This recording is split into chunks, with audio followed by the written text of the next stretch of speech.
are you on track for 20,000 vehicles in 2022? We're very much on track for our plan. We're aiming for over 577 vehicles this year and a significant increase throughout next year as we grow the business.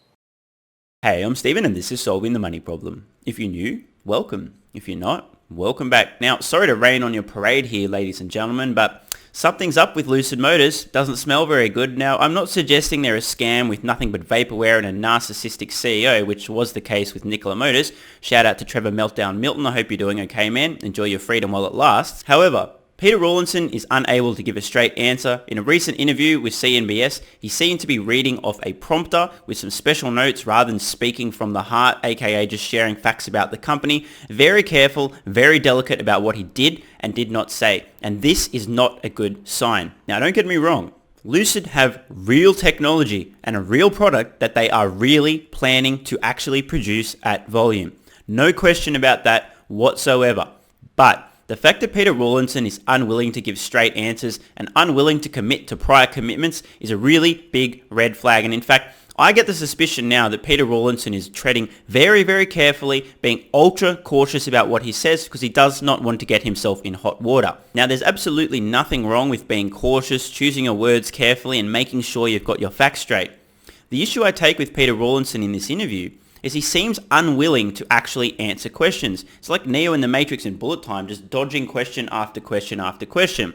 This in itself is a gigantic red flag. So let's get into the video. And by the way, since I know there's a lot of crypto lovers watching and people who like free stuff, it's your lucky day. For a limited time, you can get up to $250 in free crypto bonuses when funding a new account on BlockFi, where you can use cryptocurrency to earn interest, borrow cash, and buy or sell crypto. If you want your free crypto, use the link in the description. It also helps out the channel. And if you'd like up to 2 free stocks, check out the link in the description to WeBull. If you open a new account, you'll get 1 free stock valued up to $250 just for opening an account. And if you fund your account with $100, you'll get a second free stock valued up to $1,600. Unless you don't like free stocks, that is. And if you're in Australia, the UK, or New Zealand, you can get a free stock with stake, also using the link in the description. Let's get back to it. Peter Rawlinson is the CEO of Lucid Motors and a former Tesla engineer. Peter, thanks for being back with us. Just talked about QuantumScape, but for several EVs, reality is hitting home lately. Production and profits proving to be elusive, and Lucid is still just selling a concept in spots like Saturday Night Live ad over the weekend. Give our audience an update on production and supply chain and whether you're still on track to hit the targets that you laid out previously, more than 20,000 vehicles in 2022 and $10 billion in revenue in 24. So before Peter Rawlinson answers or doesn't answer the questions, pay very close attention to his eyes. I could be wrong, but it appears that he is reading some prompts. He's got some bullet points, some things he can and can't say, etc. It appears that rather than speaking from the heart and answering the question like a competent CEO who knows what the company's doing, their plans, etc., it appears that he's looking at something, some pre-prepared notes. This doesn't smell good. He's a CEO of the fucking company. Surely he should be able to answer this stuff without needing notes. Now again, I don't have evidence. Maybe it's a coincidence. Maybe he's just checking out how nice he looks on television. I do not know. Maybe there's a monitor there. I don't know. The point is, it doesn't look good. Well, we're on track to put Lucid Air, the car behind me, into production in the second half of this year. And we're really making great progress here on 3 fronts. The factory's ready and up and running. The car is getting higher quality, getting closer to start of production on a daily basis. And we're rolling out our sales and service network. We've got 6 stores open across the country with 4 more to come in the very near future. So very much on track for start of production of what I hope will be an outstanding product in the second half of this year. Doesn't smell good. Now, maybe I'm imagining things here. Maybe I'm hallucinating. In fact, let me know in the comments below. Did you get the impression that Peter was reading from some notes there or just genuinely answering the question? Not making any accusations here, but this certainly isn't a good start, especially given the fact that Peter didn't actually answer the question. Let's see if he'll answer it the second time around. Peter, started production, but are you on track for 20,000 vehicles in 2022? We're very much on track for our plan. We're aiming for over 577 vehicles this year and a significant increase throughout next year as we grow the business. Guys, gigantic red flag. Peter Rawlinson, CEO of Lucid Motors, unwilling to answer a direct question about their production targets and whether or not they're on track to meet that target of 20,000 vehicles delivered next year, completely dodging the question. Now, there may be many possibilities, but here's a couple that I can think of. One, he knows already that there's no fucking chance that Lucid's going to come even close to 20,000 vehicles produced in 2022. My intuition says that's the correct assumption, but it's just an assumption. Or two, he's just an idiot who for some reason is unwilling to answer this question even though he still currently believes that they're on track to deliver 20,000 vehicles next year. Let me know in the comments below, which of those possibilities do you think is most likely? And of course, what are some alternatives? Maybe he's just nervous and somehow he can't answer a question because of his nerves. Yeah, right. I don't know. I'm really scraping at the bottom of the barrel here. I'm telling you guys now, something fishy is going on here. It's not a good look. It appears that Peter is concealing the truth from us. Doesn't look good. Of course, maybe I'm just hallucinating. Okay, but you won't repeat that 20,000 number. I'm noticing, Peter. Are there some hesitations around that? Is there any reason to think that you might not be able to hit that number that you laid out? Great line of questioning here. She's really trying to get a straight answer out of Peter. Now, for the record, just so you guys understand, if Lucid fails to come even close to producing 20,000 vehicles next year, and then they're investigated because, shares collapse, these kind of things, people are a little bit pissed off, etc. If Peter is not careful in how he answers this question, he could find himself in some seriously hot water with the Securities and Exchange Commission for misleading investors. So Peter has a choice now. He can answer the question honestly, which is, oh no, we're definitely on track, there's no problems whatsoever, and then hopefully they're actually on track. But of course, my suspicion, my intuition here, again, no evidence, but my intuition here is he actually knows there's no fucking chance this is happening. If Peter says, well, you know what, there's actually some problems here, we're not super certain, we're not totally sure, this is probably going to cause immediate short-term damage to the price of Lucid stock. Not good for Peter given the fact that he's highly compensated in stock options. So that's a lose-lose situation. But there is a third alternative. Just completely dodge the question once again like Neo in the Matrix during bullet time. Which of these options do you think Peter is going to take? Let's find out. I'm very optimistic about our future potential for manufacturing. We're going to start production this year in the second half. We're predicting 577 vehicles this year and significant growth next year. Peter politician Rawlinson simply unwilling to commit to Lucid's prior target of 20,000 vehicles delivered in 2022 despite being questioned repeatedly. Can't get a straight answer. Red f***ing flag. You know what? Dear Internet, please keep me accountable. Some of you guys and girls, please set a reminder for early 2023 to check back in to see whether or not Lucid delivered anywhere near 20,000 vehicles for the full year 2022. My suspicion is it will be dramatically less. I hope I'm wrong. I hope Lucid succeed, but I have my doubts. In fact, I have nothing but doubts at this point in time.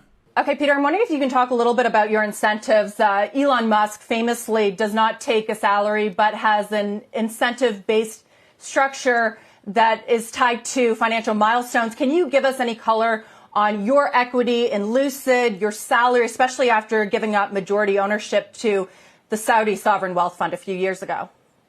Well, I'm all in on stock options. That's what motivates and drives me.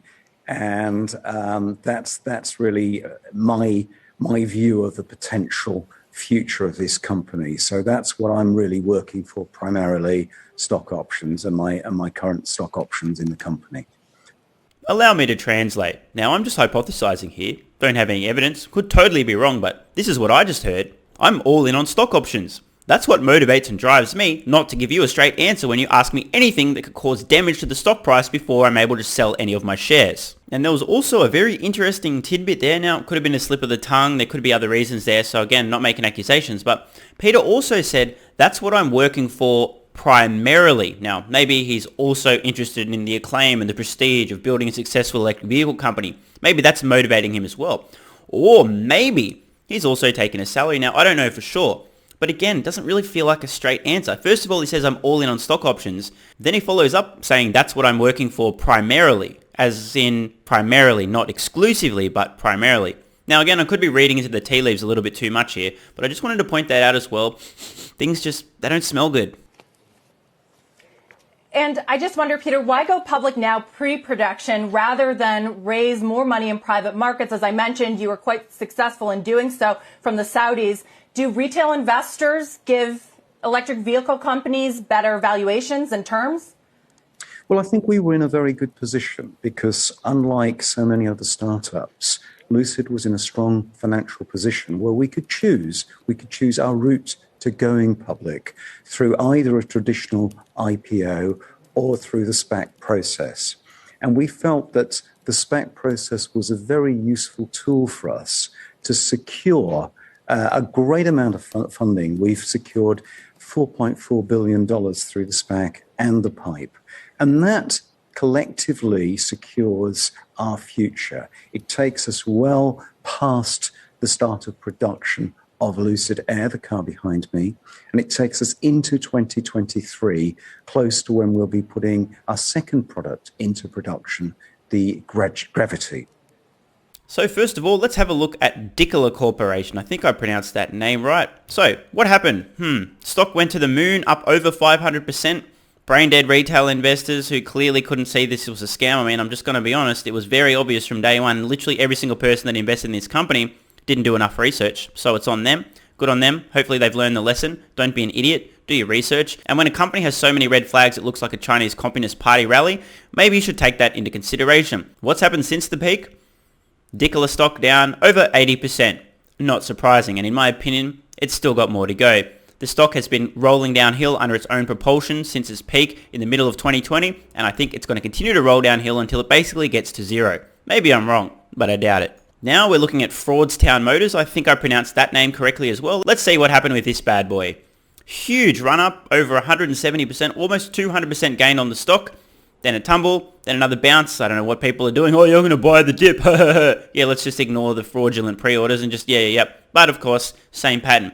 Down over 30%. I mean, this is even more disastrous than Nikola. And honestly, I think these two companies are about on par with one another. Not pretty. And let's continue this investigation into the SPAC attack and see what's happened to Lucid themselves. So, we have a gigantic run-up. Look at that. Almost 500%. And since the peak, what's happened? Down about 70%.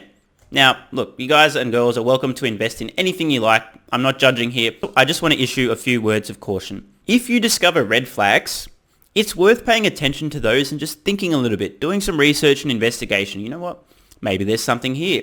I think that some of these companies, you can do very well. I mean, look, if you just jump on board 3 of these SPACs and ride it to the moon and then sell out at the right time because you're a magician, you can see into the future, good for you. But here's the problem.